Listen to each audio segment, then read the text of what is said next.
Boa noite, meninas. Hoje nós vamos dar continuidade à meditação de 1 Reis, estamos no capítulo 13. Então vamos fazer a nossa oração para o Senhor Jesus abençoar. O Espírito Santo nos dá sabedoria e conforme ele for falando com vocês, por favor, vai falando conosco também, porque aqui o Espírito Santo vai revelando uma a uma o que ele quer falar em cada coração. Senhor, nosso Deus e nosso Pai, ó Deus, em nome do Senhor Jesus, nós pedimos para que o Senhor venha abençoar essa meditação, meu Deus. Que o Senhor venha falar no coração de cada uma aquilo que nós estamos precisando, meu Deus, de ouvir, de aprender, de consertar, de dar direção. E até para poder ajudar, meu Pai, na tua obra, no ganho de almas, ajudar pessoas que estão precisadas.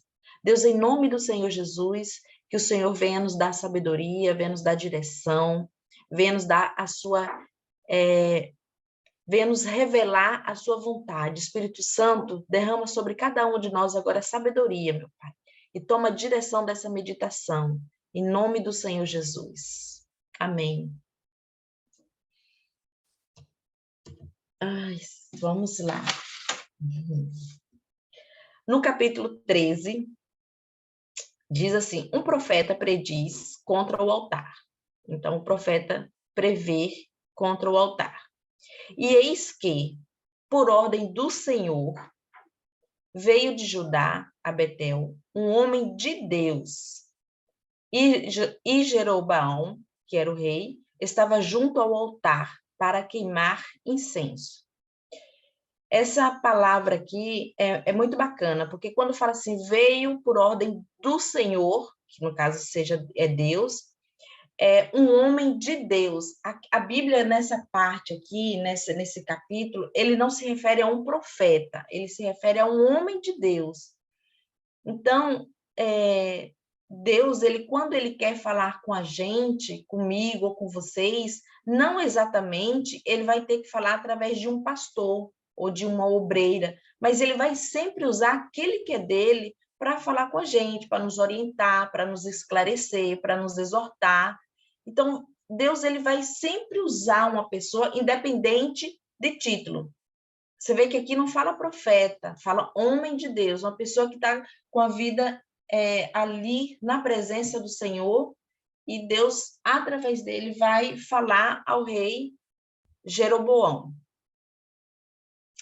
Aí aqui quando fala assim que estava junto ao altar para queimar incenso, aqui no caso é o rei que estava no caminho errado, que estava com idolatrias, se sentindo no direito de queimar incensos. E nós sabemos que não era ele, rei, que deveria queimar incenso, né? Então Deus vai e fala para o homem lá falar com ele. E ele clamou contra o altar por ordem do Senhor e disse: altar, altar, assim diz o Senhor, eis que um filho nascerá à casa de Davi, cujo nome será Josias, o qual sacrificará sobre ti os sacerdotes dos altos, e sobre ti queimam incenso, e os ossos de homens se queimarão sobre ti.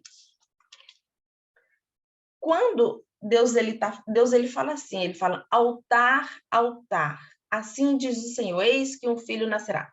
Deus está aqui anunciando o novo rei, que seria o rei, que será Josias, né? Mas o muito interessante é que essa profecia aqui não é para o altar de pedras ou o altar que o rei Jeroboão está lá queimando incenso, mas Deus está falando direto com o próprio rei Jeroboão, entendeu? Tanto que essa profecia lá na frente ela vai se cumprir. Deus está exortando o rei, não é altar de pedras aqui. Quer acrescentar alguma coisa, Lília, sobre isso aqui? Tu vai falando aí, porque eu vou procurando aqui as minhas anotações também. Certo.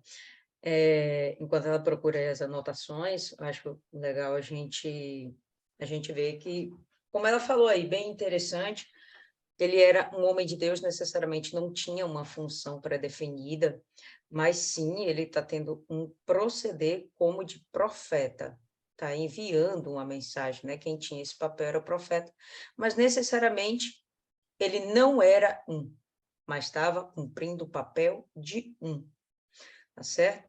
E quando ele vai transmitir a mensagem, né, em primeiro momento, a gente pensa, por que que ele está falando com o altar? Né? Como o Cristiane falou, não era o objetivo dele falar com um monte de pedra, né? Um monte de madeira. Não, realmente a mensagem dele estava sendo para o rei. E o que é mais interessante, a gente já sabe que esse rei não está nos caminhos de Deus. Por que que Deus faz questão de enviar essa mensagem para Jeroboão? Eu acho que o que é algo que a gente tem de pensar além. Por que que ele vai enviar essa mensagem para Jeroboão, sendo que está decretado desde o capítulo anterior, diga-se passagem, essa história é continuidade do capítulo 12, né? A gente vai ver que capítulo 12 finaliza com Jeroboão indo para o altar queimando incenso. E aqui a gente continua. E foi então que, enquanto ele estava lá queimando incenso, chega o homem de Deus. Então, é uma continuidade, não há um intervalo necessariamente, né, entre uma situação e outra. Quem criou a divisão da Bíblia, que necessariamente não foi quem escreveu o texto bíblico original, quem criou essa divisão de capítulos, acabou fazendo essa separação para que se tornasse mais fácil assimilar a mensagem que vai ser dada, né, nesse capítulo. Mas é continuidade. Enfim, por que que no momento em que Jeroboão está lá queimando incenso, né, a altares para outros deuses, assumindo para si uma posição que não era dele, ele não era sacerdote, quem deveria queimar o incenso era sacerdote, o sumo sacerdote. E ele era simplesmente o rei, ele não tinha sido ordenado para isso. Então, por que que vocês acham, né, ou até a própria Cristiane, caso queira responder, por que que Deus vai falar diretamente com Jeroboão? Olha, Lília, essa pergunta eu realmente li ali e não me fiz, mas o que que acontece? O altar, ele é um lugar sagrado. Só que o Jeroboão estava ali sacrificando não algo para Deus, porque ele já estava servindo aos ídolos ali. Então, ali ele estava trazendo maldição, não só para si, mas também para todo aquele povo. Entendeu? Ele ia trazer coisas ruins para aquele povo, logo porque ele já estava também levando o povo a, a adorar outros deuses. Ele já estava tirando o povo da presença de Deus. Então, ia ser uma destruição total. E é muito interessante que Deus ele sempre faz de tudo.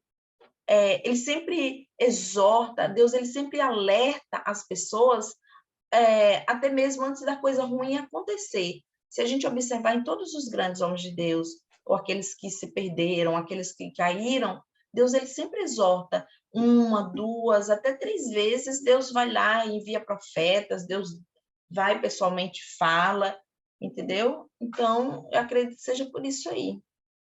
Pronto, beleza. Por que que ele está exortando, então, Jeroboão? Diz Por aí, quê? pessoal. Ninguém?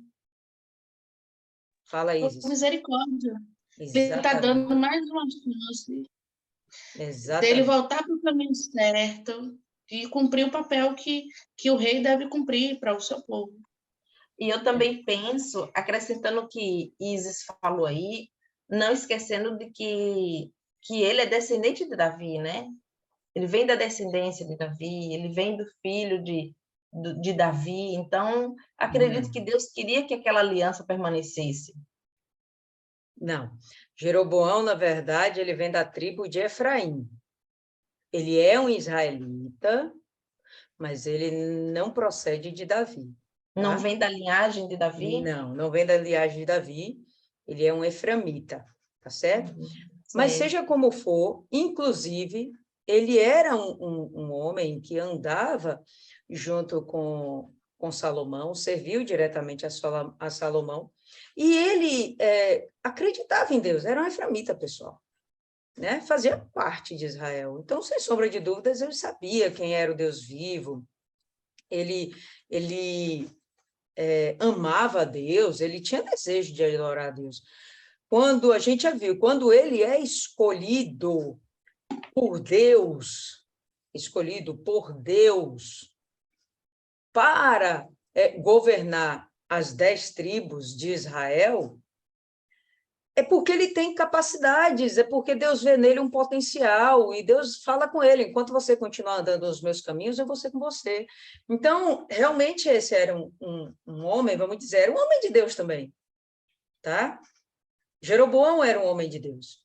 O que acontece é que quando há a cisão dos reinados, o reino do norte, o reino do sul, as 10 tribos e Judá e Benjamim, quando ocorre essa cisão, ele fica com medo de perder o seu povo para Judá. Por quê? Porque o lugar de adoração a Deus era em Judá, em Jerusalém, o templo de Salomão. Então, aí ele começa a criar altares a falsos deuses, né? E um desses altares é esse aqui que ele está, não é um altar dedicado a Deus. Né? Pronto, como não é um altar dedicado a Deus, tudo que ele está fazendo aqui é uma afronta a Deus, é uma afronta, mas Deus faz questão de ir lá exortá-lo mais uma vez, e como o Isis falou aí muito bem, por pura misericórdia. E isso é bem legal da gente observar, o cuidado que Deus tem, ainda que a pessoa esteja lá, caminho acelerado para o inferno. Mas Deus vai lá, olha, peraí, vamos conversar aqui mais um pouquinho, deixa eu te dar outra chance, eu já te alertei uma vez, 2, 3, mas eu vou tentar de novo, por quê? Porque eu te amo, não importa, né? Eu acho que o Lula está vivo até hoje porque Deus ama ele, não deve ter outra razão, cara. O Lula só está vivo ainda hoje porque Deus ama ele. Mas então, o que ele está tendo é misericórdia. Deus está tendo misericórdia com Jeroboão. Logo de cara, dá para a gente observar o cuidado de Deus com os seus. Fala, Martiane. Eu lembrei daquela palavra, que está em Ezequiel, que morte do perverso.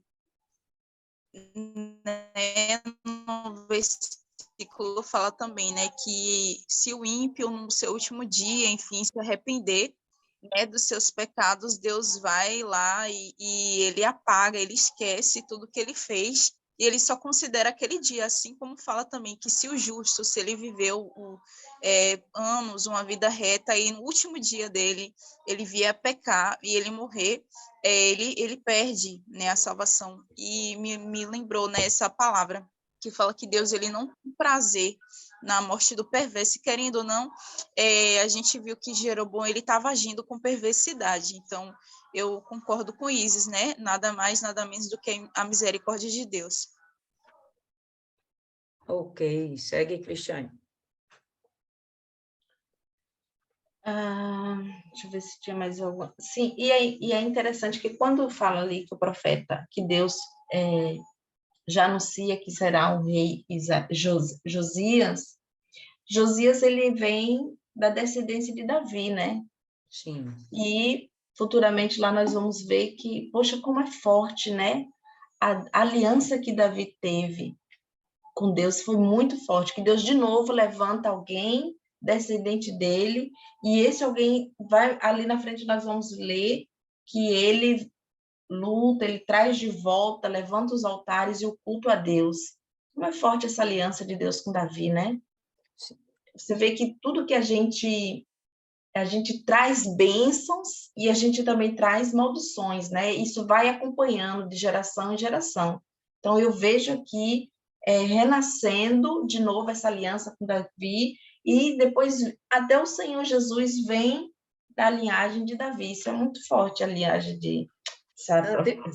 Deixa eu só fazer mais uma observação do verso 1, antes que a gente acabe se perdendo. Mas vale frisar que o texto fala da seguinte forma: e eis que veio ali um homem de Deus oriundo de Judá.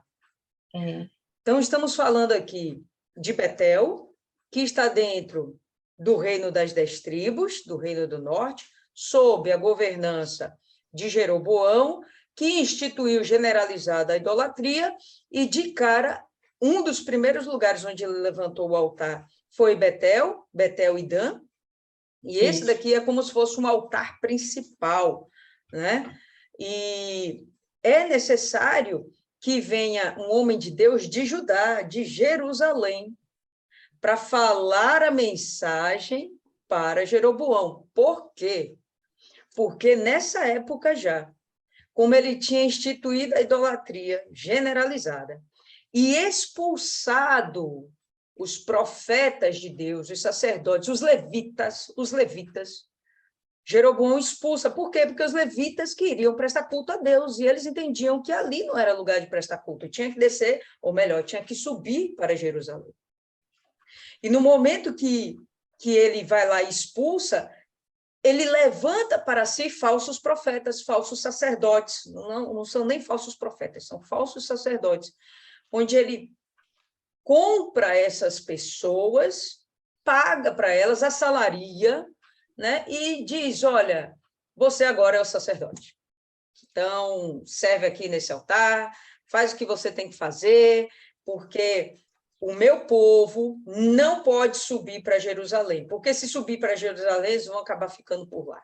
E eu não quero que isso aconteça. Então, aqui tem altar, aqui tem deuses, então é aqui que a gente vai ficar. Então, olha só como cuidado de Deus. Mandou o homem vir lá de Judá e chegar até Betel para falar diretamente com o rei.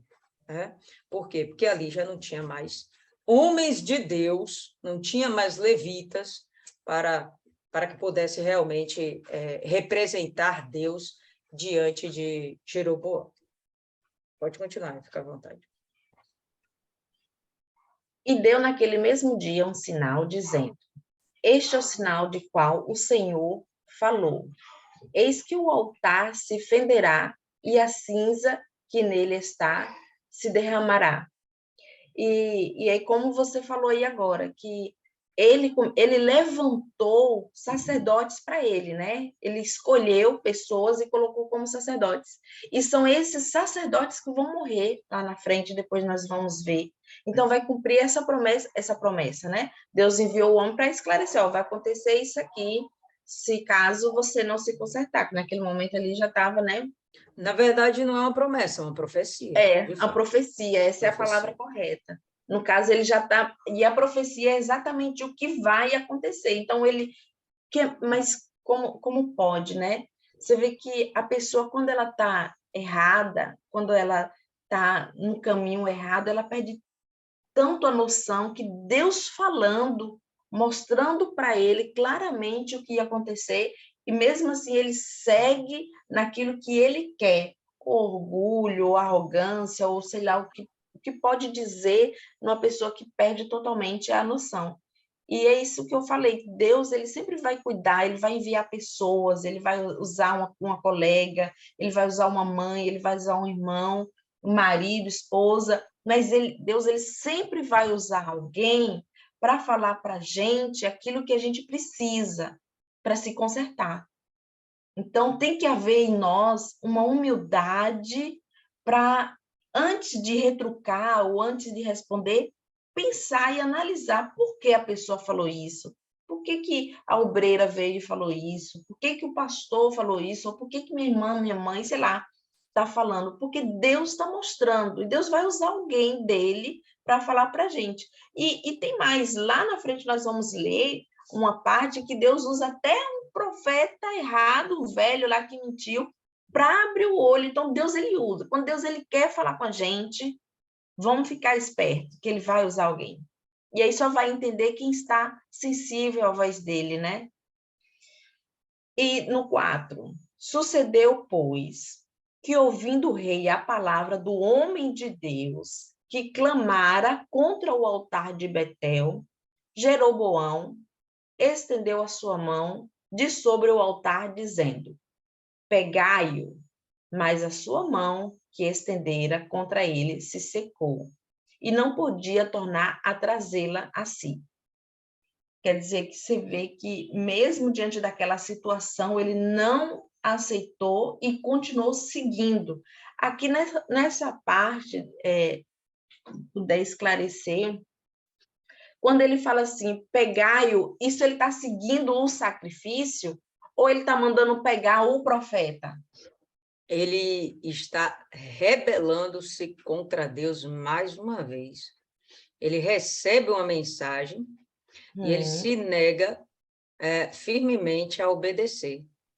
E quando nós ficamos resistentes a obedecer à vontade de Deus, é melhor a gente fingir que não ouviu e se afastar ou afastar aquele que está chamando a atenção. Pode ser a Bíblia, pode ser o pastor, pode ser o bendito do amigo, né?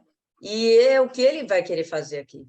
Ele vai mandar prender o profeta, mandar prender o homem de Deus.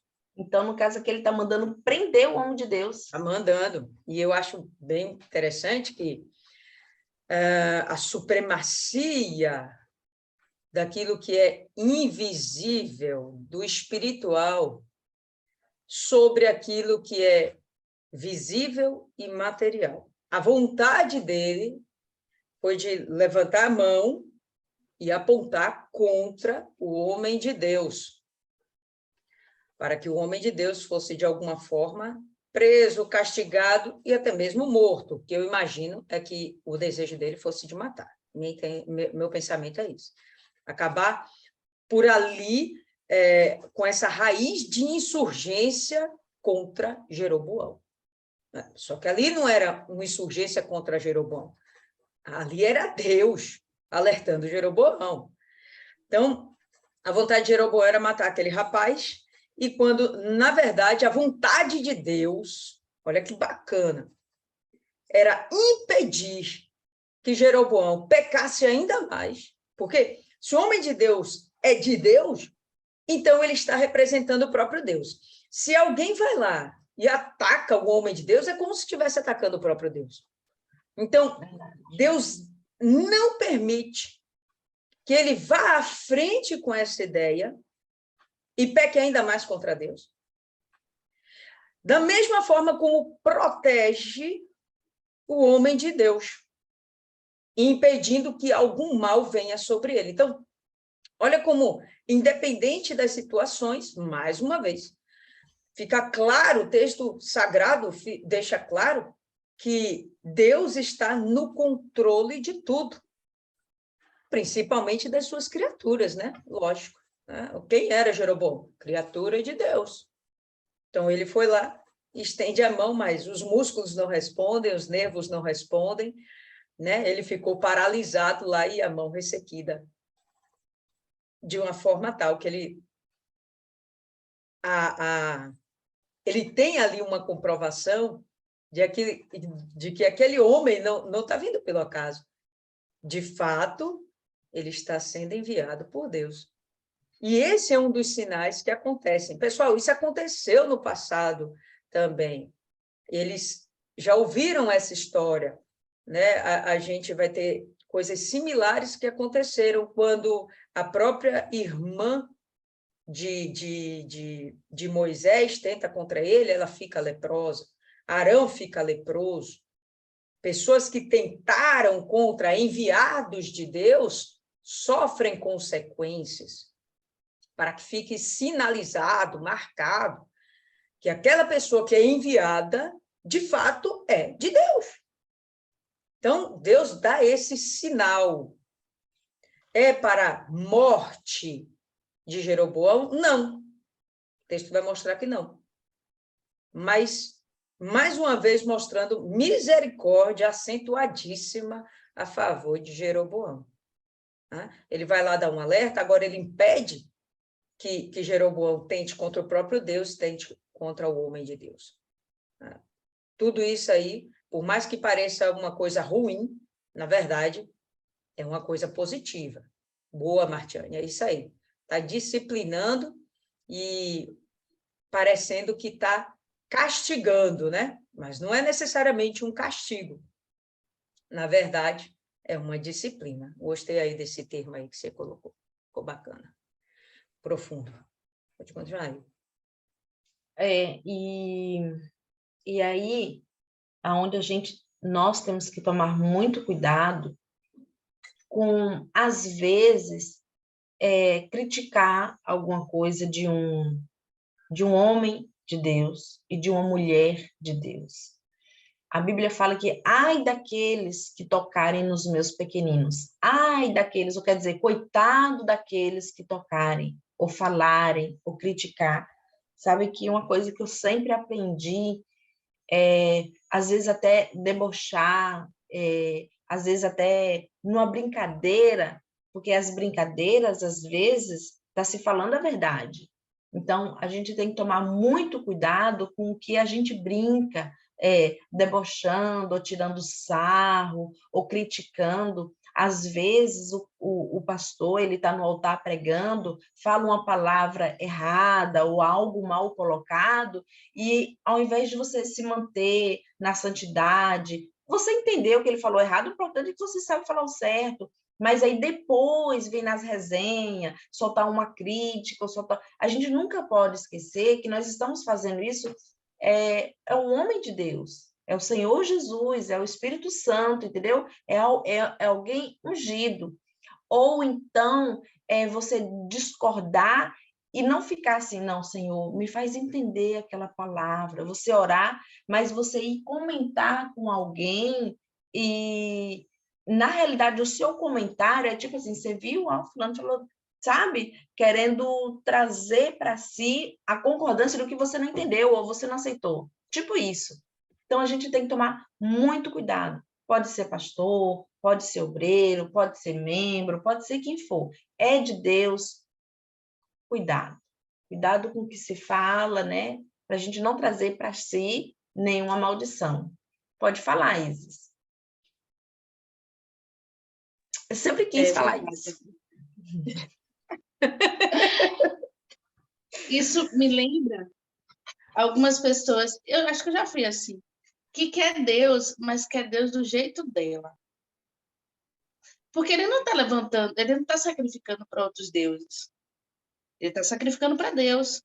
Tá não, E irmão, acredito que Deus... tá não. Ele está sacrificando a outros deuses.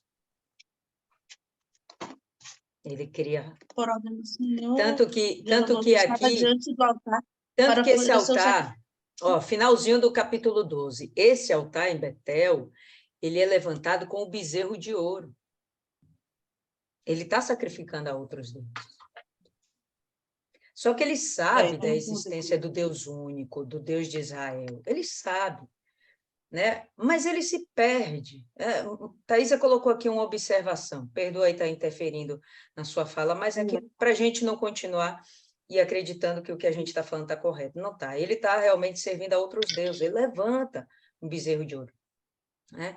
Então, a Thaisa colocou aqui, ó, o Deus deste mundo cegou o entendimento, e aí a pessoa ela não consegue mais compreender nem mesmo a mensagem do próprio Deus, nem compreender as suas raízes, a sua origem. Pelo menos Jeroboão, ele tinha uma raiz hebreia, acabou, pronto, esse cara, ele era da turma de Deus, do povo de Deus. Tipo isso aqui, ó. Isso, bezerro de ouro aí, tá? Então, quando ele levanta o altar, o que ele está fazendo é uma afronta contra Deus. Ele está dizendo, olha, não preciso mais do Senhor, não. Isso é claro. E por isso a importância da mensagem, né? Porque Deus está tendo misericórdia. O mais profundo aqui, não é o mais profundo. Penso que tem 2 pontos super profundos nesse texto.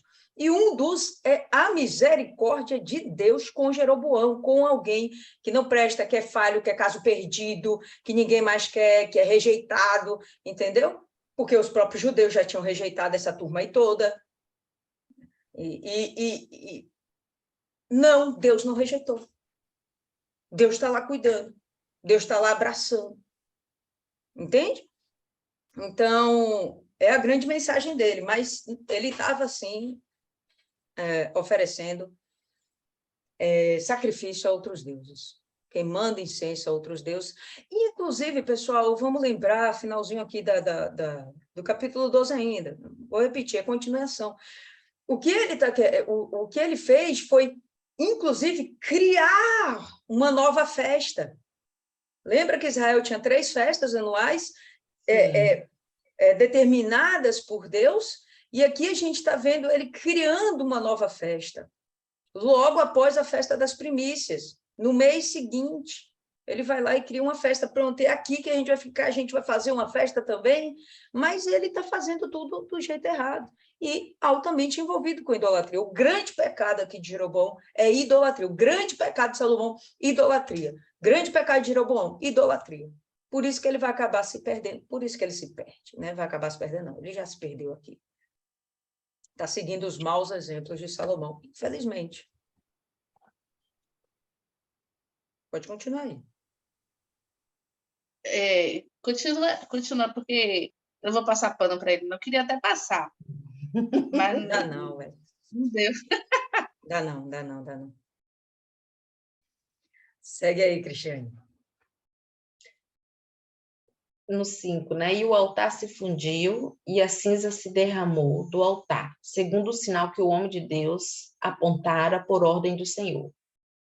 Então respondeu o rei e disse ao homem de Deus: roga a face do Senhor teu Deus e roga por mim, para que se me restitua a minha mão.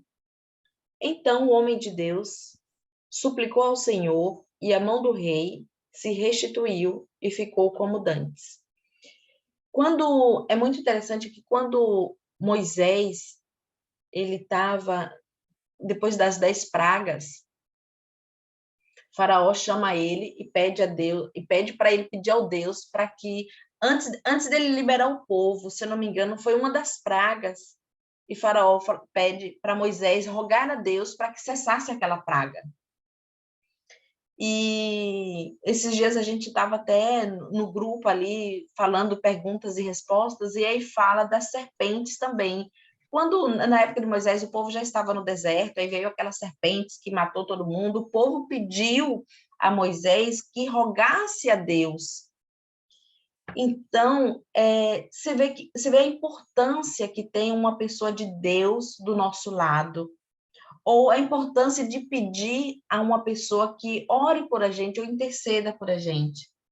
Lá em Tiago, no livro de Tiago 5, capítulo 5, no versículo 16, fala assim: confessai, pois, os vossos pecados uns aos outros e orai uns pelos outros, para serdes curados. Muito pode, por sua eficácia, a súplica do justo. Então, essa palavra aqui que ele pede, ele teve a humildade para reconhecer que aquele homem era de Deus e que Deus ia ouvir o clamor dele. Não é muito interessante? Então, a partir daquele momento, ele poderia, não, só um pouquinho, realmente, ele é de Deus, olha só, vai dar tudo certo, não vou mais errar, não vou mais adorar outros deuses, vamos, a partir de agora, fazer o que é certo. Porque se ele pediu para ele, clama a Deus por mim, então ele sabia que aquele homem era de Deus. Ele sabia que o que aquele homem estava falando vinha de Deus, né? Vamos lá no 7. E o rei disse ao homem de Deus: vem comigo para casa e conforta-te e dar-te-ei um presente. Ó, ficou bem bonzinho, né? Bem mansinho. Não ficou bonzinho. Não, aqui, não. Sabe, não. Essa... Ele foi um safadinho. Por quê, pessoal? Presta atenção. Quando ele percebe que a palavra do profeta funcionou, ele reconhece: opa, esse cara é diferente. É diferente dos outros sacerdotes que eu tenho pago aqui, e eles não têm feito nada de realmente concreto. Mas ele não, ele veio aqui, falou uma palavra, ele foi contra mim, a palavra dele se cumpriu, o altar se fendeu, a cinza caiu no chão, tudo aconteceu como esse cara falou, ele intercedeu pelo Deus dele, que ele fala, né? Fale com o seu Deus, né? Nem fale mais com o meu Deus, com o nosso Deus, não. Fale com o seu Deus aí. Ele nem tinha mais essa sensação de pertencimento a um povo de Deus. Ele não tinha mais essa sensação, né? Para ver como ele já estava ficando bem distante. E aí o que ele faz é, olha, eu vou te dar um presente. Eu estou comprando você. Eu quero te assalariar para você estar comigo. Então, não foi uma mera casualidade, não foi porque ele ficou bonzinho ou porque ele reconheceu a santidade desse homem ou a divindade do chamado desse homem. Ele queria que esse homem servisse a ele. E como ele tinha conhecimento do que eram os profetas de Deus, da fidelidade que é os profetas de Deus, ele sabia que ele ia ter que fazer alguma coisa para barganhar com ele, ficar comprando. Ele estava querendo fazer negócio com Deus. Ele quer fazer comércio com Deus. Isso aqui não foi porque ele ficou bonzinho, não. Ele foi um safadinho, entendeu? Treteiro, safado, descarado, sem vergonha. E aí não rolou, não rolou. O profeta vai botar ele no lugar dele. Fala, Milene. Eu vejo até essa situação como mais uma da misericórdia de Deus, porque se ele tivesse expressado que Deus sonda o coração e sabe, se ele tivesse se arrependido naquele instante diante da cura, ou seja, ele cometendo mal, afrontando a Deus, e Deus imediatamente retribui com bem, né? Tem misericórdia dele, curando a mão dele. Mas se naquele instante, com tudo isso que ele viveu da profecia e da cura, ele se arrependesse, o profeta teria ficado. Por quê? Porque Deus já tinha avisado o profeta, porque sabia que não viria de Jeroboão arrependimento. Mas se houvesse arrependimento, a história seria outra. Como o Senhor Jesus comeu na casa de um pecador, se ele tivesse arrependido, o profeta teria ficado, que seria uma afirmação de que Deus tinha perdoado ele, se ele tivesse sido sincero. Mas a prova disso foi que o profeta já repreendeu naquele instante, porque sabia que o coração dele, as intenções dele não eram verdadeiras. Exatamente. As intenções do Jeroboão eram as mais impuras possíveis. Ele queria dar continuidade, queria desviar o homem de Deus e dar continuidade aos seus projetos. Ele não estava decidido, inclinado a se voltar para Deus, na verdade. Seguindo. Porém, o homem de Deus disse ao rei: ainda que me desse metade da tua casa, não iria contigo, nem comeria pão, nem beberia água nesse lugar. Ainda que realmente ele tivesse, Milene, ali, como você falou, ainda que ele tivesse se realmente se arrependido, né, o rei Jeroboão ali, né, ele não, o homem de Deus não poderia ir, porque Deus já havia dado a ele uma ordem de seguir o caminho dele, né, nem comer pão, nem beber água. Porque assim me ordenou o Senhor pela sua palavra, dizendo: não comerás pão, nem beberás água, e não voltarás pelo caminho por onde viestes. Assim foi por outro caminho, e não voltou pelo caminho por onde viera a Betel. Então, aqui o profeta está obedecendo a palavra de Deus, a ordenança, né? A orientação de Deus.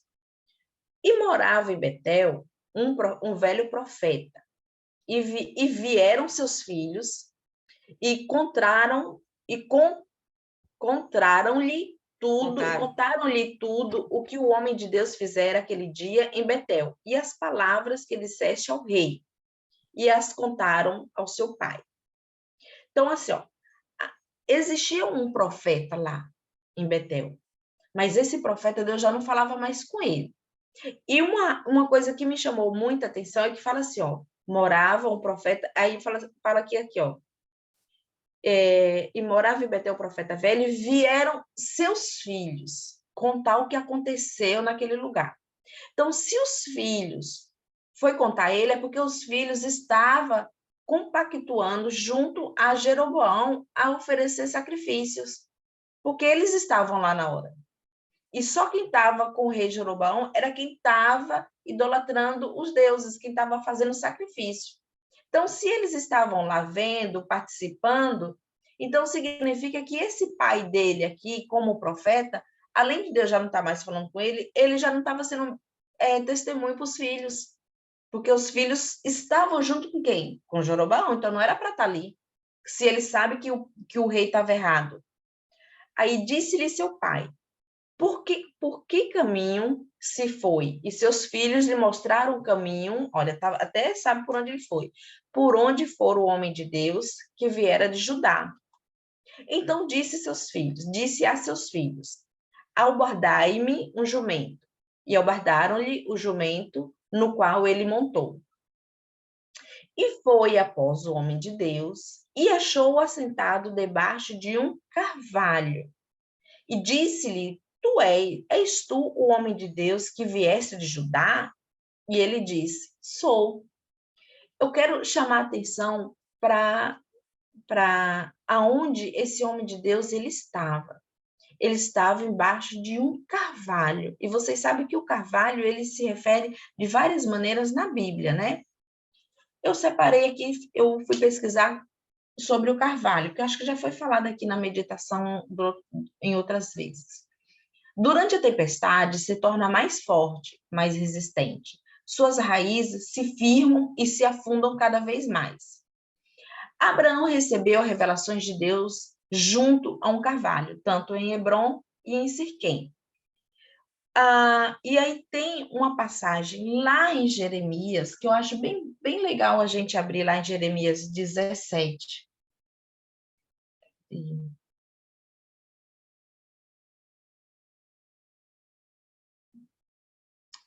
Jeremias 17. No versículo 7, no versículo 7. Aí fala assim, bendito o homem que confia no Senhor e cuja esperança é o Senhor, porque ele é como uma árvore plantada junto a águas, que estende as suas raízes para o ribeiro, e não receia quando vem o calor, mas as suas folhas ficam verdes, e no ano de sequidão não se perturba, nem deixa de dar fruto. Então, ele estava sentado embaixo do carvalho, ele estava sobre a proteção de Deus, ele estava sobre o cuidado de Deus. Nesse momento, ele continuava seguindo a orientação, então ele estava sendo obediente a Deus. Mas aí vem o profeta velho e disse, então lhe disse, vem comigo à casa, come pão. Porém, ele disse, não posso voltar contigo, nem entrarei contigo, nem tampouco comerei pão, nem beberei contigo água nesse lugar. Porque me foi mandado pela palavra do Senhor. Ali não comerás pão, nem beberás águas, nem voltarás pelo caminho por onde viestes. Ele disse, também sou profeta, como tu. E um anjo me falou por ordem do Senhor, dizendo, faze-o voltar contigo à tua casa, para que coma e beba água. Porém, mentiu-lhe. O profeta velho, esse profeta não é que assim, ó, primeiro, ele mentiu. Então, ele já foi usado pelo diabo, porque a Bíblia diz que o diabo ele é o pai da mentira. Então, ali ele já foi usado por Satanás. Eu acho que o diabo ficou tão revoltado pelo homem de Deus ter ido lá para exortar Jeroboão, porque deixou de, naquele momento, levantar o altar lá ao bezerro, que ele falou assim, peraí, vou aprontar com você. Porque o profeta velho aqui na Bíblia não quer dizer que ele seria exatamente na idade, uma pessoa envelhecida. Mas o profeta velho pode ser aquela pessoa que Deus já não fala mais com ela. Ela perdeu a intimidade com Deus, perdeu o temor a ponto de mentir, de enganar ou dar desculpas. Às vezes, a gente tem que tomar cuidado com uma coisa também, as desculpas. Eu tenho para mim o seguinte, desculpa é mentira disfarçada. Porque o que é desculpa? Eu não fiz porque não deu tempo. Não, você não fez porque não se esforçou ou não quis. Então, muitas das vezes, a gente tem que vigiar isso. Às vezes, você dá uma desculpa que, na realidade, você está fazendo uma mentira, você está enganando a você mesmo, porém, a Deus você não está enganando.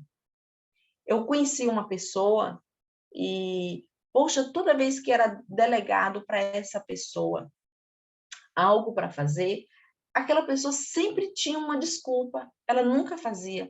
Mas, na realidade, não é que era uma desculpa porque não deu. É como ela não conseguiu fazer o que foi delegado, ela inventava alguma coisa. Mas na cabeça dela estava dando uma desculpa, mas às vezes a desculpa é uma mentira disfarçada. E aquele profeta velho, ele se refere a isso, a pessoa que não tem mais a essência do Espírito Santo, não tem mais temor a Deus. A gente tem que tomar cuidado para ver se a gente não está chegando a esse patamar.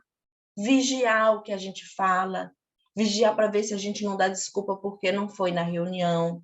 Porque às vezes você não vai na reunião porque está com preguiça e fala que está cansada. Mas o cansaço é uma desculpa, então é uma mentira. Às vezes você não lê a Bíblia porque fala que está com dor de cabeça, mas às vezes é só uma desculpa. Que o diabo, ele é assim, ele é astuto, entendeu? Então ele vai assim, ó, fazendo a coisinha para achar que a gente está normal. O profeta velho também, às vezes, é aquela pessoa que que acontece? Você vê uma pessoa crescendo, desenvolvendo na obra, avançando, e aí você fica com inveja daquilo. A inveja, isso é um sentimento de profeta velho, porque o profeta velho, ele não evolui. Não é que ele cai, mas ele fica estacionado ali, sabe? Ele fica estacionado, mas só pegando as coisas ruins. Isso faz parte do profeta velho. Não ouvir mais a palavra, não seguir mais a direção, não buscar mais como antes, não jejuar, entendeu? Então também faz parte do profeta velho. Fala, Isis. Rapaz, que laranjada! O menino estava descansando debaixo de uma árvore sagrada. Chega o coroa lá e joga um engodo e ele cai. Mas o profeta velho está errado, claro. Mas o profeta de Judá deixa a dúvida entrar, cara. Deus mandou e você prefere acreditar em outra pessoa do que ouvir a voz de Deus. Você ouviu a voz de Deus, Deus falou com você, vai dar certo, você vai arrebentar. E aí acontece alguma coisa, uma pedra no caminho, e você duvida da sua bênção, do que Deus falou com você, deixa a dúvida entrar e leva à morte, um caminho de morte. Isso eu achei um absurdo, mas querendo ou não, Deus falou com o profeta e ele preferiu acreditar em um outro cara. Não sei se acreditando na idade, mas isso facilmente aconteceria comigo. Eu me vejo nesse lugar, Deus falando comigo, e aí chega uma pessoa mais velha, Deus falou comigo também, disse que é para você lá em casa. Facilmente cairia nesse engodo, facilmente cometeria o mesmo erro do profeta. É isso. Fala, Fernanda. Eu vou voltar só um pouquinho à questão do não comer pão e não beber água, né? Nós entendemos, eu acredito que muitos compartilhem disso, que se trata do envolvimento, do se misturar, do se poluir, do se manter separado, do não ter nenhum tipo de comunhão com aquele povo que já está contaminado. Todo aquele povo, toda aquela região do Reino do Norte está contaminada pela idolatria. Quando eu digo todo, porque os que não se deixaram contaminar foram embora. A palavra diz mais cedo que os levitas foram expulsos e muitos que guardaram seu coração ao Senhor foram para Jerusalém, ou seja, uns foram expulsos e os outros escolheram ir embora para permanecerem fiéis a Deus. Então, quando o Senhor diz para ele, não coma pão, não beba água, volte, gire os calcanhares, né, como diz, vá num pé e volte no outro, justamente para que não haja essa contaminação espiritual, esse relacionamento, vamos dizer assim, que são coisas que a gente tem que trazer para a gente se manter no máximo possível separado de coisas que não fortalecem a nossa fé, que não alimentam a nossa comunhão com Deus. Nós podemos fazer uma lista de coisas aqui mas que o que a gente precisa estar pensando é estar ponderando o que cabe, o que não nos cabe, aquela máxima, né? O que não edifica a minha fé, para quê, né? Onde eu vou estar e para que eu vou estar? Um engodo do diabo, muito usado para algumas pessoas da fé, eu vou para salvar, eu vou para levar a palavra, eu vou e vai ficando. Vai com a justificativa de salvar, de evangelizar e vai se misturando. Então, nós temos que ser vigilantes nesse sentido de entender até onde vai o nosso papel e até onde vai a nossa cautela com a nossa própria salvação, com a nossa alma. Outro ponto que eu gostaria de pontuar, a Isis até já falou, como é que ele cai nessa, né? Mas vamos lá. Quando a gente está lendo isso aqui, a gente fica meio que, tipo, assistindo novela. Pô, não faz isso, velho, volta, não cai nessa. Mas assim, ele não tinha a Bíblia. Ele tinha uma comunhão com Deus, mas eles não tinham o que é a Bíblia. São relatos do Senhor para a nossa direção, para a gente ter conhecimento e tomar as decisões corretas. Mas eles não tinham, essa palavra do próprio Deus. Realmente, eu super concordo. Pô, ele ouviu Deus, deixou de ouvir Deus para ouvir um homem. É o seguinte, eles não tinham o quê? Exemplos semelhantes para se fundamentar.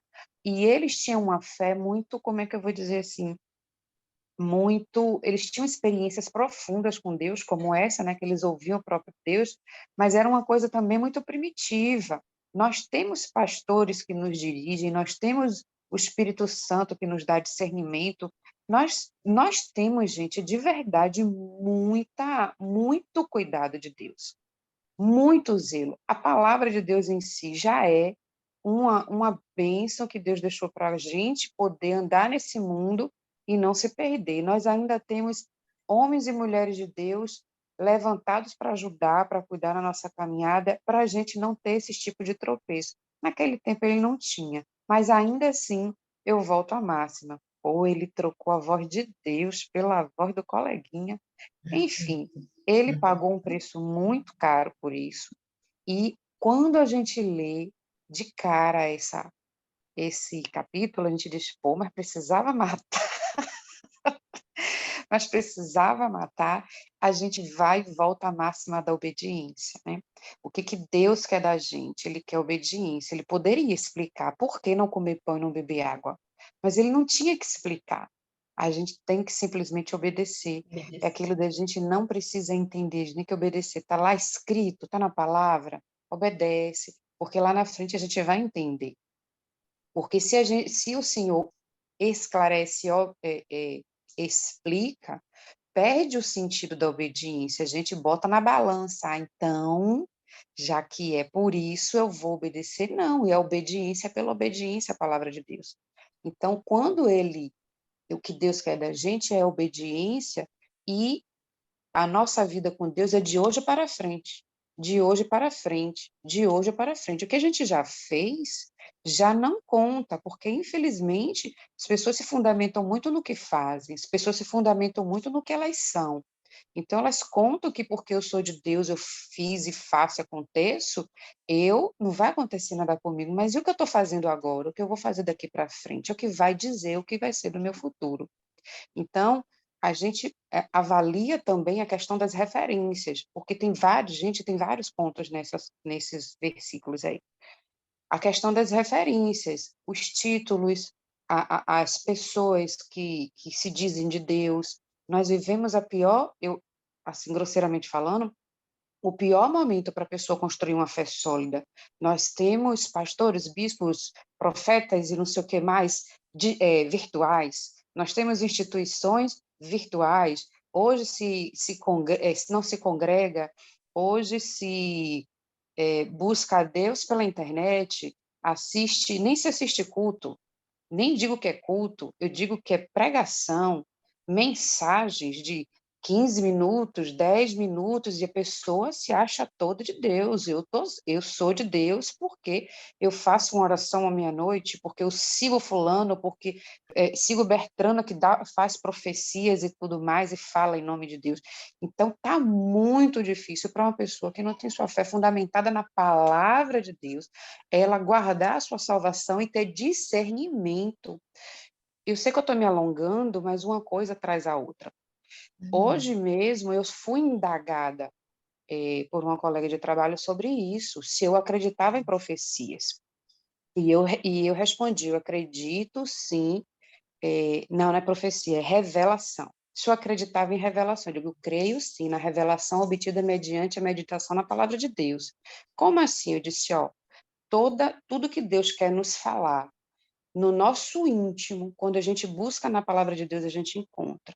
E aí eu comecei a trazer exemplos. Eu digo, olha só, a palavra de Deus também diz que o diabo anda ao nosso derredor, buscando nos bramar. Tudo que Deus sabe a nosso respeito, o diabo também sabe. Então, uma pessoa que nunca te viu, uma pessoa que você também não viu, não conhece a procedência, chega para você que vai te trazer coisas boas. Ninguém revela coisas ruins. Eu nunca ouvi falar de uma pessoa que fez uma revelação para outra de coisas ruins. Ela vai revelar justamente aquilo que todo mundo quer ouvir, conhecendo o perfil de mulher com o perfil de homem, e vai trazer aquilo que vai alcançar aquela pessoa. E vai finalizar com aquelas frases de que vai entregar na sua mão aquilo que você quer, aquela vitória, enfim. Então, quando você se alimenta da palavra de Deus, o Espírito Santo te dá discernimento, a palavra te dá entendimento para você discernir quando uma coisa é de Deus, ela é real ou não. E justamente depois dessa conversa, eu fui meditar nesse capítulo, e aí li um texto de apoio que fala também exatamente disso. Nós precisamos estar atentos a essa série de profetas que existem, profetas e profetisas e que tem por aí, que andam trazendo coisas para as pessoas e as pessoas não buscam alimento na palavra. Eu disse a ela, leia a Bíblia, seja curiosa, ninguém vai te enganar se você se alimentar da palavra de Deus. E é isso que a gente que está na presença de Deus também precisa estar atento. Eu vou passar a não respeitar o título do meu pastor, o título da obreira que está lá na igreja, o título do bispo, como a Cristiane acabou de falar, nunca, de jeito nenhum. Mas se aquele homem de Deus que está lá eu falei igual a Cristiane agora, de Deus, que está lá no altar, traz uma coisa que não condiz com a palavra de Deus, qual é a minha postura? Então, é isso aí que a gente tem que considerar. A palavra, se você conhece um pouco da palavra, se você se alimenta da palavra, independente, sem perder o temor da pessoa, mas você vai perceber quando aquilo que você está ouvindo, você está recebendo, provém de Deus ou não. Desculpa aí a longa conversa, enfim. Então, eu quero só acrescentar uma coisa que a Fernanda falou ali no início, quando falou do comer do pão e beber da água. É muito interessante que ela levantou. Lá em 1 Coríntios, no capítulo 5, no versículo 11, fala assim, mas agora vos escrevo que não vos associeis com alguém que, dizendo-se irmão, for impuro, avarento, idólatra, maldizente, beberrão, roubador. Com esse tal, nem ainda comeis. Então, associa exatamente como o que Fernanda falou, né? Que tal, Deus, quando deu essa direção, é porque o povo ali já estava corrompido. Então, Deus não queria que aquele homem de Deus se corrompesse também. Então, achei legal essa palavra aí. E lá no versículo 19. Vixe, deixa eu falar. Oh, você não levantou a mão, poxa. Mas fala, dona Lília, pode Foi falar. mal, desculpa aí. É que eu tento achar aqui a mãozinha de vez em quando, eu me perco nesse negócio. Então, diante das ponderações aí de Fernanda, que você também acrescentou, essa questão de não comer para não se misturar e não se contaminar, eu vou além. Isso procede, sem sombra de dúvidas, porque você sentado à mesa, você vai estar tirando a questão do pão e da água, mas você vai estar batendo um papo, trocando ideia, e você vai estar se alimentando daquilo que está saindo da boca da pessoa. Então, isso é o que contamina. E, realmente, você está lá participando daquele pão e daquela água, pode te contaminar sua consciência. E, além disso, no momento que você senta com essas pessoas, o texto que Cristiane trouxe de 1 Coríntios 5:11, né? Quando você termina, você vai ver que a intenção de não se misturar com eles é porque, quando você se senta com essas pessoas, é como se você estivesse dizendo: eu concordo com vocês. Eu acho que vocês, de alguma forma, têm alguma razão, vocês estão certos. Então, é como se houvesse uma anuência, né? Uma concordância com aquelas práticas. E o que o homem de Deus está indo fazer lá é justamente condenar aquelas práticas. Então, se ele sente e come, é como se ele estivesse dizendo: não, está tudo bem, está tudo certo. Você não sente e come com o inimigo, cara. Você imaginou você no meio de uma guerra? Tem um soldado de lá, um soldado de cá. Por mais que vocês dois estejam lascados, né? Vocês não vão comer junto. Não vai. Não vai, porque as propostas são diferentes. A gente não vai se misturar. Não é só porque aquilo vai nos contaminar, é porque a gente não concorda. E aí, esse é um dos pontos que eu queria acrescentar. Outra coisa que a Fernanda começou a desenvolver, achei até que ela ia se aprofundar mais, mas realmente é muita coisa que a gente tem dentro desses textos.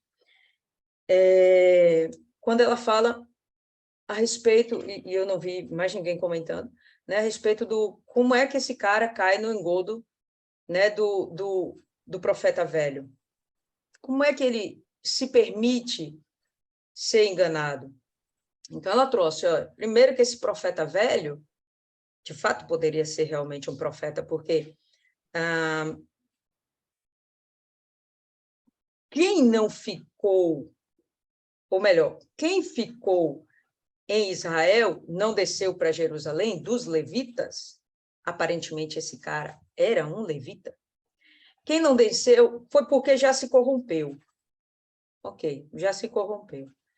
Então, o fato dele estar lá, como a Cristiane comentou, leva a gente a crer que ele parou de buscar a Deus, que ele se perdeu no meio da idolatria, né? Ele estava encontrando alguma vantagem para ele continuar distante de Deus, estava tendo alguma vantagem. Talvez ele fosse também assalariado de Jeroboão. O texto já não fala muito claramente isso, que quando o texto fala que Jeroboão formou, levantou, suscitou sacerdotes, não fala necessariamente de profetas, mas o texto aqui está falando do profeta velho. Então, vamos lá que ele seja um profeta realmente de Deus, mas que, pelo fato de se afastar de Deus, acabou, talvez até pela própria velhice, alguma desesperança, sei, não consegui chegar a um denominador comum a respeito disso. Mas, enfim, como é que ele se permite ser enganado por esse homem? Primeiro, o título realmente tem um valor. Não, eu também sou profeta, o anjo falou comigo. Mas não importa, né? O profeta velho, ele poderia chegar: olha, Deus falou comigo. Foi o anjo, não, foi Deus que falou comigo. Eu rebateria se eu fosse o rapazinho lá novo. Mas ele falou comigo também, por que ele não falou comigo diretamente também? Se ele já falou uma vez, por que ele não falaria a segunda? Eu vou continuar firme aqui. Se ele achar que eu estou errado, então que ele fale comigo.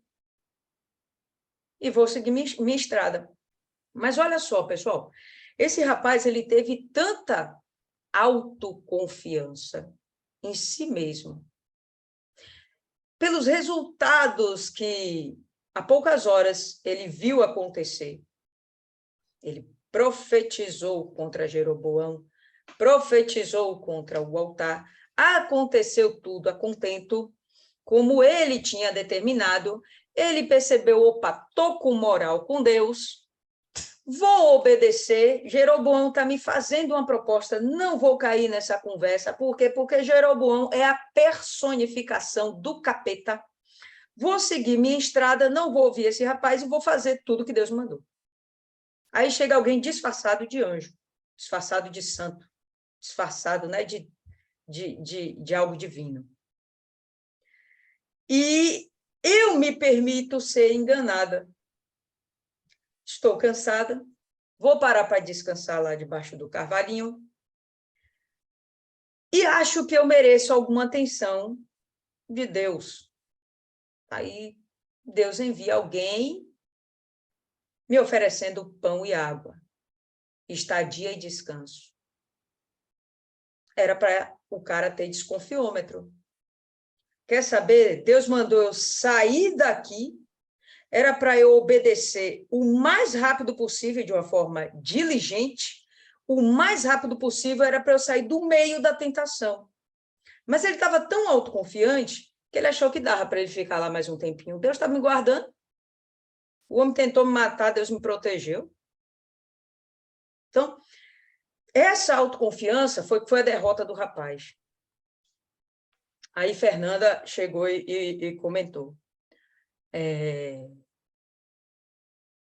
Precisava matar? O que vocês acham? Precisava, pessoal.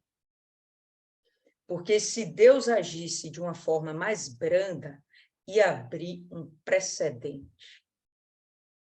E Deus ele não queria falhas, Deus não admite falhas. Quando ele comissiona alguém, ele não admite falhas. Naquele momento, ele era para cumprir a sua missão. Deus foi muito claro, Deus não falou por intermédio de outros, Deus falou diretamente com esse rapaz. E quando é para ele cumprir, ele vai e desobedece.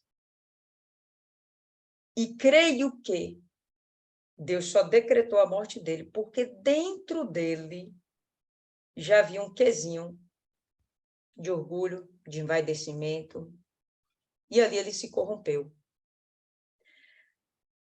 E Deus chega e corta o mal pela raiz. Entendeu? Aí, cara, misericórdia de Deus, nunca mais o velho vai mentir. É possível, tá? É possível que nesse momento Deus estivesse até tendo misericórdia do profeta velho. E o profeta velho vai ficar até um pouquinho lá arrependido e tal, né? Mas, enfim, esse jovem, ele vai servir de exemplo. Tá? A grande questão, ele morreu, mas ele perdeu a salvação? A gente não é Deus para estar lá para julgar, né? Eu acho que não, acho que Deus matou para salvar mesmo. Perfeito. Eu iria por essa linha. Antes que ele se perdesse totalmente, ó, vou matar esse cara aqui, vai servir de exemplo e nunca mais ele vai errar. Tá? Eu não concordo quando Fernanda fala, poxa, ele não tinha exemplos. Discordo. Ele tinha Deus. Esse aqui é um exemplo maior do que isso. Né? Hoje, nós temos o Espírito Santo. Meu Deus, precisa de mais do que isso? Tudo bem, Deus dá mais, mas não seria necessário mais. Quando ele fala, minha graça te basta, é porque ele está dizendo, vocês já têm o Espírito Santo. Que negócio que tanto que vocês querem mais para se tornarem perfeitos? Então, eu penso que ele não precisava de mais nada, porque ele já tinha ali tudo. Ele já tinha tudo. Aí ele vai lá, era só obedecer, estava fácil. Ele parou para descansar. Deus não disse, pare e descanse. Deus disse, quando você terminar seu serviço, caia fora por outro caminho até. Não entendi bem por que por outro caminho. Não entendi. E se alguém aí tem um entendimento a respeito disso, compartilha aí, porque a minha cabeça ficou meio bugada do porquê de necessariamente, obrigatoriamente, ele ter de ir por outro caminho. Mas esse rapaz, ele só se perdeu porque dentro dele ele se envaideceu. Perigo muito grande com a gente, né? Estamos com muitas aqui que estão sendo levantadas obreiras. Quando der ordem para o Satanás, Satanás vai sair, aquela pessoa vai ser liberta, aquela pessoa vai ser curada, aquela pessoa de fato e de verdade vai receber o Espírito Santo.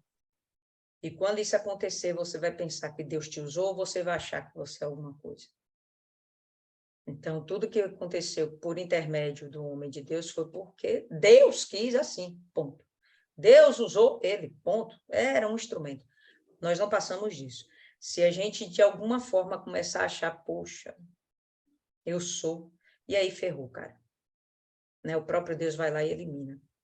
Há algum tempo atrás, uma pessoa me enviou um link de um pastor, não sei de que denominação, mas enfim, me parecia ser um homem muito estudado da Bíblia, muito estudado. E aí,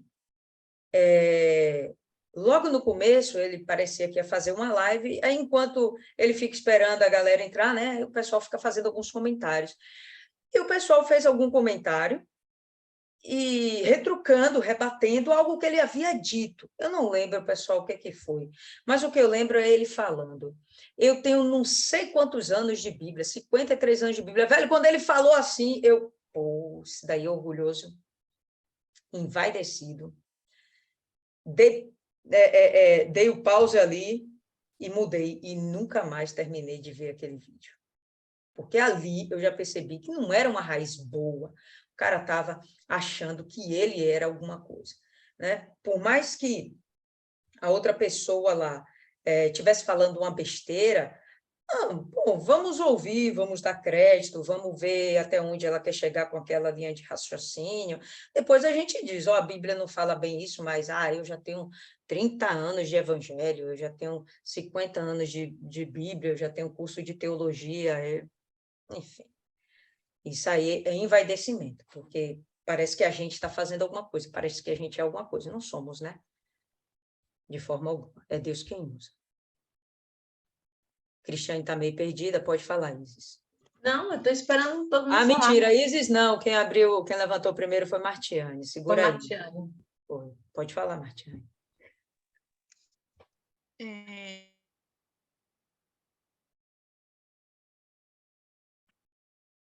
Gravou, Martiane.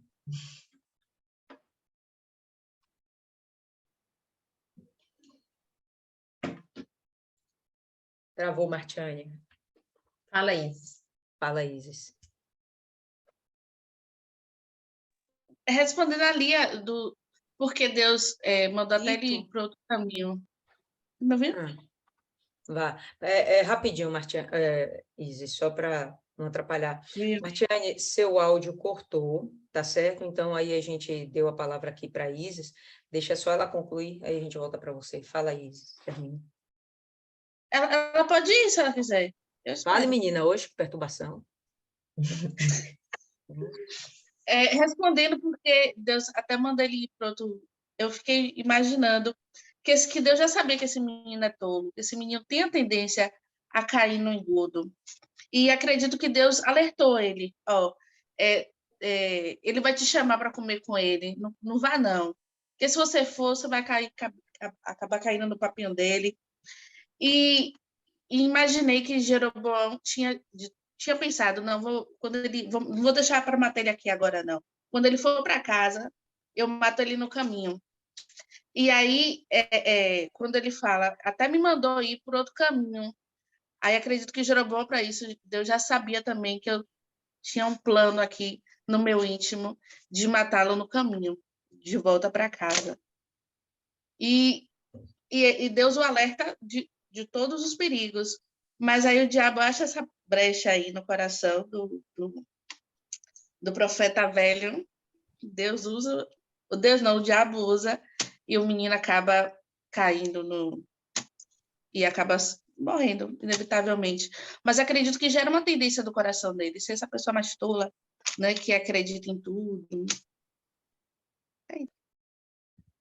Pode ser. Fala, Martiane. Eu acredito que quando Deus falou para ele não comer e nem beber, na verdade, em outras palavras, Deus estava falando para ele não se deixar levar pelas inclinações dele, pelas necessidades dele, porque pense comigo, Eu não sei a distância que era, né, o percurso, enfim. Mas provavelmente na carne dele, ele estava, assim, sentindo fome. Ele estava, assim, sentindo sede, né? Ele estava vulnerável, em outras palavras. E, de repente, veio a necessidade dele diante dele. E aí, ele se deixou levar por essa inclinação, né? Ele se deixou levar. E ele acabou esquecendo o que Deus tinha instruído ele. Ele escolheu se deixar levar pela inclinação, pela necessidade dele naquele momento, e ele caiu.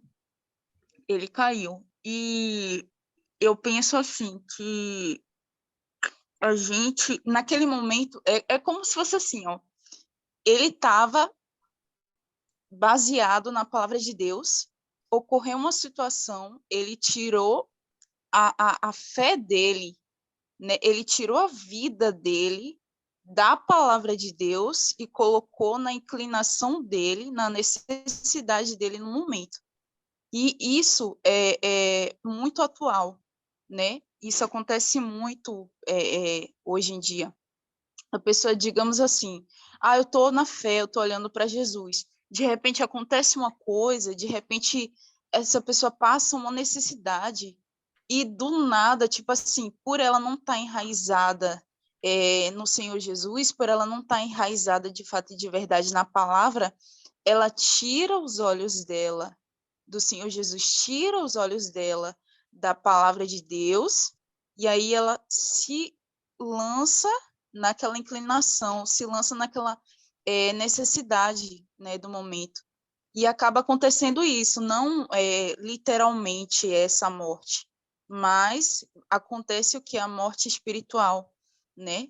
E por quê? Porque aquela pessoa, assim, ela pensou, não, estou na fé, não, olha só, Deus me usou, olha só que coisa grande Deus me usou para fazer, e de repente ela vai e percebe que ela não estava totalmente baseada na palavra de Deus. E agora eu lembrei de Elias, né? Eu lembrei de Elias, né? Daquela situação, depois de ele ter lá matado os profetas de Baal, enfim.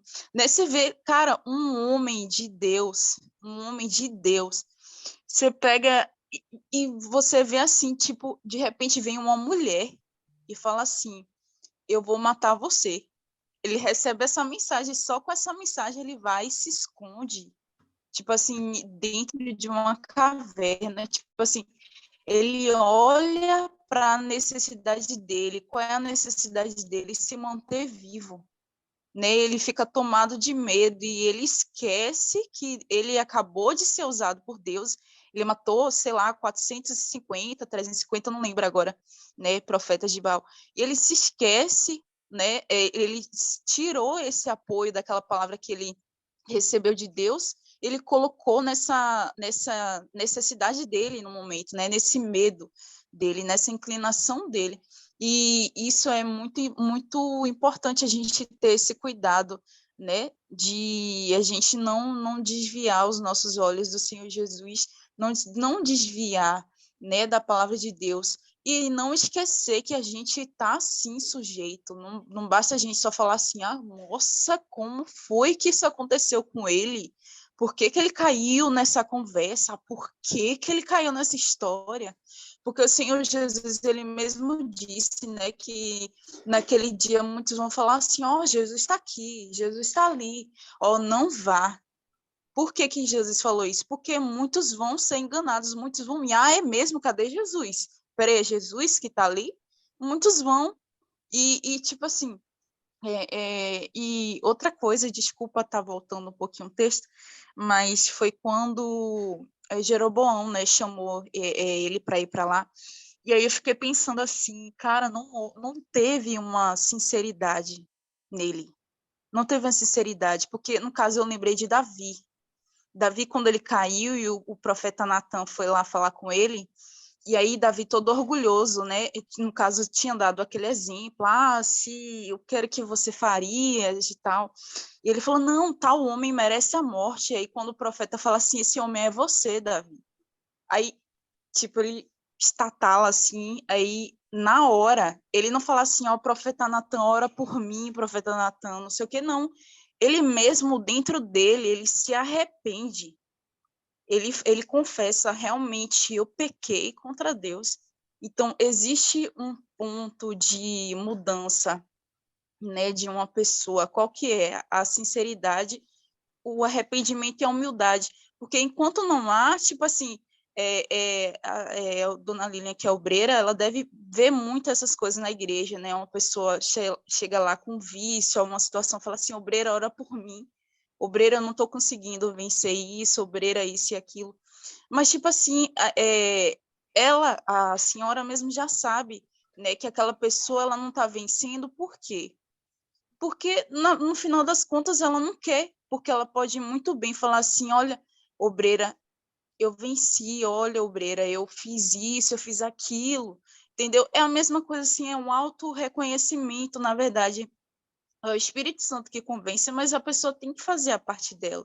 Se eu tenho uma consciência de que uma coisa é errada, então cabe a mim sacrificar, cabe a mim me esforçar para fazer. E o mesmo foi esse Jeroboão, né? Ele sabia que ele estava errado ali, naquele momento ele podia fazer o quê? Poxa, olha o que foi que aconteceu comigo, com a minha mão, imagine o que é que Deus não pode fazer comigo.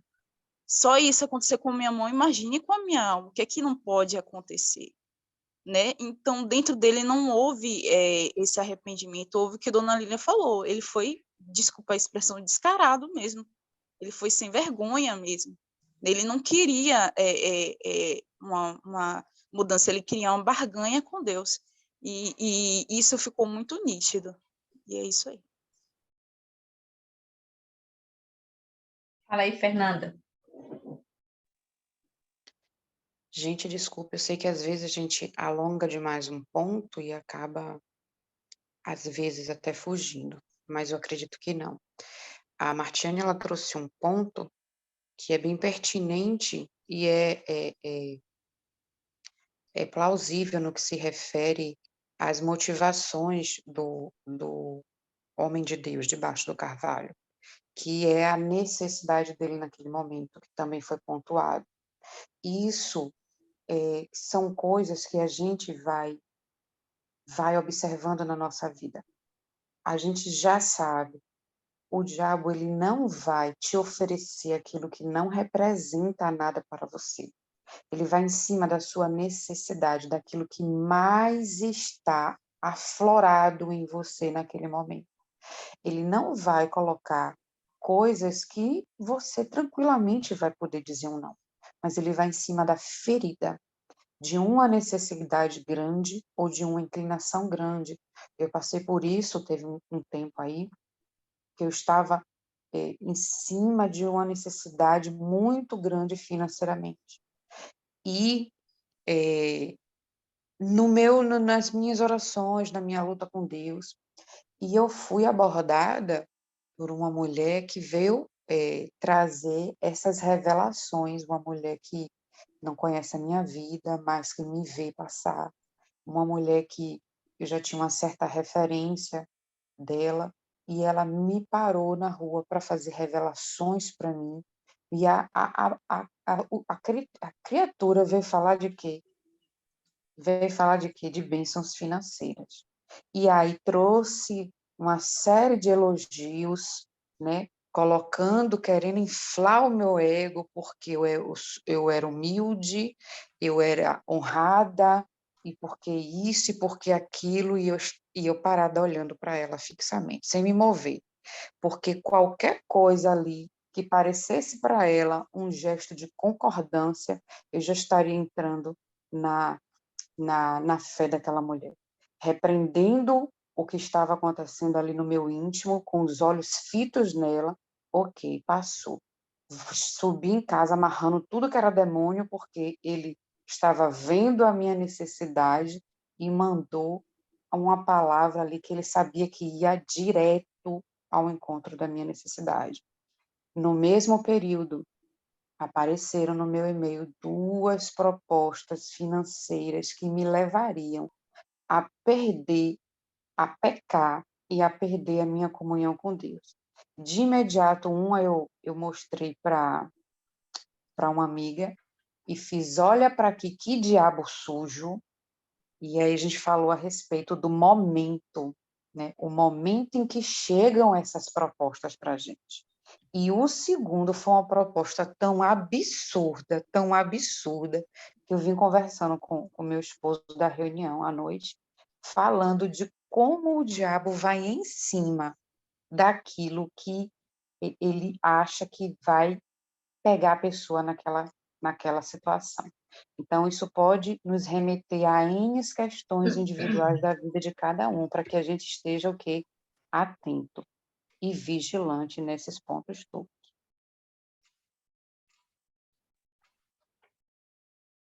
Isso aí. Quer falar um pouquinho, dona Lília? Não, senhora. Tá. Eu acho que o tempo está um pouquinho esgotado já. Eu queria deixar essa pergunta aí e a gente continua no sábado, tá certo? Cristiane aí continua o capítulo no sábado. Mas uma pergunta que não quer calar: por que o profeta velho mentiu? Mas isso deixa para sábado. Aí você indica aí alguém para fazer a oração, Cristiane? Tá, então nós vamos parar aqui no versículo 19, que a gente nem sabe se o homem de Deus foi ou não. Eu ainda não li isso, entendeu? Vocês adiantaram muita coisa que nem foi lida ainda, mas tudo bem. Sábado eu vou ler, aí a gente vai falar tudo de novo. Porque vocês adiantaram, mas amém. Foi uma bênção hoje. Só agradecer a Deus. E vamos, então, a Thaisa poderia orar por nós, né, pela essa meditação, encerrar a meditação hoje. Fechou. Sim, senhora. Senhor, meu Deus e meu Pai, desde já, meu Deus, eu te agradeço pela tua palavra, meu Deus, porque o Senhor veio de contra a minha necessidade de ouvir certas coisas. Eu acredito que serviu também para cada uma de que estava aqui entretida, Senhor. Meu Deus, eu te agradeço por a oportunidade de estar neste grupo novamente, Senhor. Peço que o Senhor venha nos fortalecer e a cada dia venha abrir o nosso entendimento, meu Deus, e nos tornar mais forte, meu Deus. É o que eu te peço em nome do Senhor Jesus Cristo e desde já te agradeço. Em nome do Pai, do Filho e do Espírito Santo. Amém. Amém. Amém, pessoal. Por hoje é só.